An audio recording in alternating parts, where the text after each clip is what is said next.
बोलो साचे दरबार की जय। बोलो शेरा वाली मैया की जय। जन्मेजय ने पूछा, वह द्विज श्रेष्ठ ब्राह्मण सत्यव्रत कौन था? किस देश में उसकी उत्पत्ति हुई थी और उसका कैसा स्वभाव था? मुझे बताने की कृपा कीजिए। उस ब्राह्मण ने कैसे ऐ शब्द सुना और फिर क्यों उसका उच्चारण किया? उच्चारण करते ही उस ब्राह्मण को कैसे सिद्धि प्राप्त हो गई? यह सब कुछ जानने में समर्थ तथा सर्वत्र विराजमान रहने वाली भगवती इतने में कैसे प्रसन्न हो गई? मुने, मन को मुग्ध करने वाली यह कथा विस्तार पूर्वक कहने की कृपा कीजिए। सूत जी कहते हैं, इस प्रकार राजा जन्मेजय के पूछने पर सत्यवती नंदन व्यास जी परम उदार, पवित्र एवं मधुर वचन कहने लगे। व्यास जी ने कहा, राजन, यह पुराण संबंधी पावन कथा मैं कहता हूँ, सुनो। कुरुराज, बहुत पहले की बात है, मुनियों के समाज में मैंने यह कथा सुनी थी। कुरुश्रेष्ठ, एक समय की बात है, मैं पवित्र तीर्थों में भ्रमण करता हुआ पुण्य भूमि नैमिषारण्य में पहुँच गया। वहाँ बहुत से मुनि विराजमान थे। उन सभी मुनियों को प्रणाम करके उस उत्तम आश्रम में मैं बैठ गया। कठोर व्रत का पालन करने वाले एवं जीवन मुक्त सभी ब्रह्मा जी के मानस पुत्र वहाँ पधारे। उस समय उन ब्राह्मणों के समाज में कथा आरंभ हो रही थी। जमदग्नि जी ने सामने बैठकर मुनियों से इस प्रकार पूछा। जमदग्नि बोले, तपस्या में तत्पर रहने वाले महाभाग मुनियों, ब्रह्मा, विष्णु, रुद्र, इंद्र, अग्नि, वरुण, कुबेर, पवन, त्वष्टा, स्वामी कार्तिकेय, गणेश, सूर्य, अश्विनी कुमार, भग, पूषा, चंद्रमा तथा सभी ग्रह, इन सब में विशेष रूप से किसकी उपासना करनी चाहिए? कौन देवता अभीष्ट फल प्रदान कर सकते हैं? किनकी सुखपूर्वक आराधना की जा सकती है और तुरंत कौन देवता प्रसन्न हो जाते हैं? श्रेष्ठ व्रत में संलग्न रहने वाले महानुभाव मुनियों, आपसे कोई बात छिपी नहीं है, अतः शीघ्र बताने की कृपा कीजिए। इस प्रकार मुनिवर जमदग्नि के पूछने पर लोमस जी ने कहा, जमदग्नि, तुमने यह जो प्रश्न किया है, इस विषय में अब मैं कहता हूँ, सुनो। सभी कल्याणकामी पुरुषों को चाहिए कि वे महाशक्ति की उपासना करें। वे पराप्रकृति, आद्या, सर्वत्र विराजमान और सब कुछ देने वाली कल्याणमयी हैं। वही देवताओं तथा ब्रह्मा आदि महानुभावों की जननी है। आदि प्रकृति होने से संसार रूपी वृक्ष की वे मूल कारण हैं। स्मरण करने अथवा नाम का उच्चारण करने पर वे अवश्य मनोरथ पूर्ण कर देती हैं। उनका हृदय दया से ओतप्रोत है। उपासना करने पर वे तुरंत वर देने में तत्पर हो जाती हैं। मुनिवरों, एक परम पावन कथा कहता हूँ, सुनो। कैसे एक अक्षर के उच्चारण करने से ही ब्राह्मण ने मोक्ष प्राप्त कर लिया था। कौशल देश में देवव्रत नाम के विख्यात कोई एक ब्राह्मण रहता था। उसे संतान नहीं थी। पुत्र प्राप्ति के लिए उसने सविधि पुत्रेष्ठि याग आरंभ किया। तमसा नदी के तट पर जाकर उत्तम यज्ञ मंडप बनाया। यज्ञ कराने में निपुण वेद के पूर्ण ज्ञाता ब्राह्मण बुलाए गए। विधि पूर्वक वेदी बनाई गई। अग्नि की स्थापना की। यूँ द्विजवर देवदत्त विधि पूर्वक पुत्रेष्ठि यज्ञ में संलग्न हुआ। देवदत्त ने उस यज्ञ में मुनिवर सुहोत्र को ब्रह्मा, याज्ञवल्क को अधर्यु, बृहस्पति को होता और पैल को प्रस्तोता, गोभिल को उद्गाता तथा अन्य उपस्थित मुनियों को सदस्य बनाकर उन्हें विधि पूर्वक धन दक्षिणा में दिया। सामवेद का गान करने वाले मुनिवर गोभिल उद्गाता होकर सातों स्वरों के साथ रथंतर मंत्र का उच्चारण कर रहे थे। स्वरित स्वर से मंत्र गान हो रहा था। बार बार श्वास लेने से मंत्रोच्चारण करते समय उनका स्वर भंग हो रहा था। तुरंत देवदत्त ने कुपित होकर गोभिल से कहा, मुनिवर, तुम बड़े मूर्ख हो। मैं पुत्र प्राप्त करने के लिए यज्ञ कर रहा हूँ। तुमने मेरे इस सकाम यज्ञ में स्वरहीन मंत्र का उच्चारण कर दिया।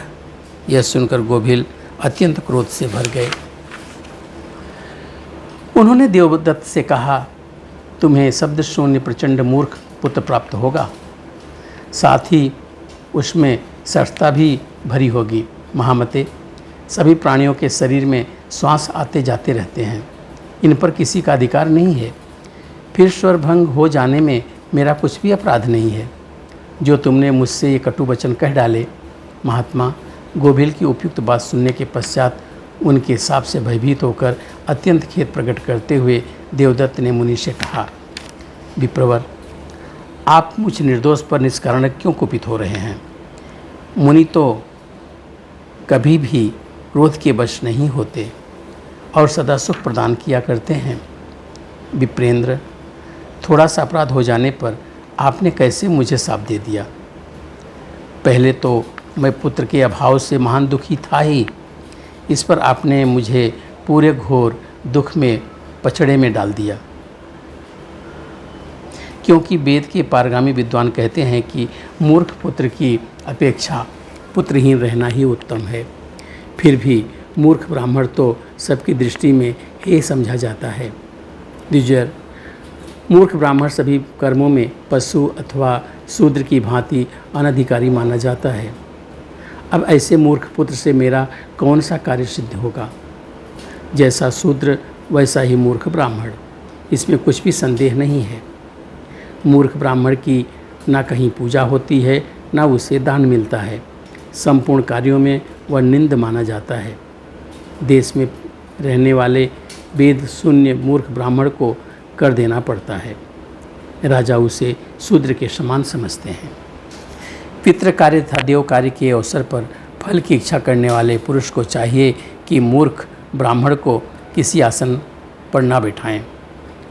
राजा भी उसे शूद्रवत जानकर सभी शुभ कार्यों में वंचित रखते हैं। ऐसे वेदहीन ब्राह्मण को खेती करने का काम सौंपते हैं। बिना ब्राह्मण के उसके चट से श्राद्ध में कार्य संपादन कर लेना ठीक है, किंतु मूर्ख ब्राह्मण से कभी भी श्राद्ध की विधि पूर्ण ना करें। मूर्ख ब्राह्मण को भोजन से अधिक अन्न नहीं देना चाहिए।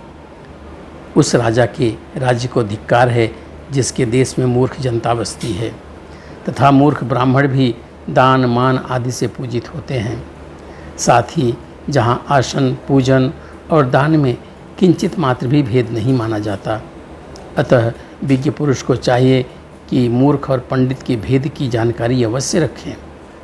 जहाँ दान मान और परिग्रह से मूर्ख गौरव के पात्र माने जाते हों, उस देश में पंडित जन को किसी प्रकार भी नहीं रहना चाहिए, क्योंकि दुर्जन व्यक्तियों की संपत्तियां दुर्जनों के उपकार में ही व्यर्थ हो जाती हैं। जैसे फल से लदे हुए नीम के वृक्ष पर आकर कौवे भले ही फल खा लें, वह फल अन्य किसी के उपयोग में नहीं आते। वेदज्ञ ब्राह्मण जिसका अन्न खाकर वेद पाठ करता है, उसके पूर्वज स्वर्ग में रहकर अत्यंत आनंद के साथ क्रीड़ा करते हैं। अतः गोभिल जी, आप तो वेद के प्रकांड विद्वान हैं, फिर मुझे मूर्ख पुत्र होने की बात आपने क्यों कह दी?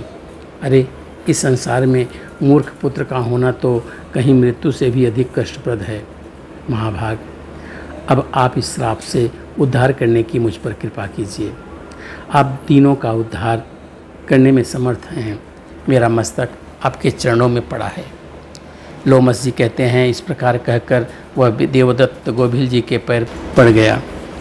अत्यंत कातर होकर करुणापूर्वक स्तुति करता रहा। उसकी आंखों से आंसू गिर रहे थे। तब गोभिल जी ने उस दीन हृदय देवदत्त की ओर दृष्टि डाली। महात्माओं का क्रोध क्षण में ही शांत हो जाता है।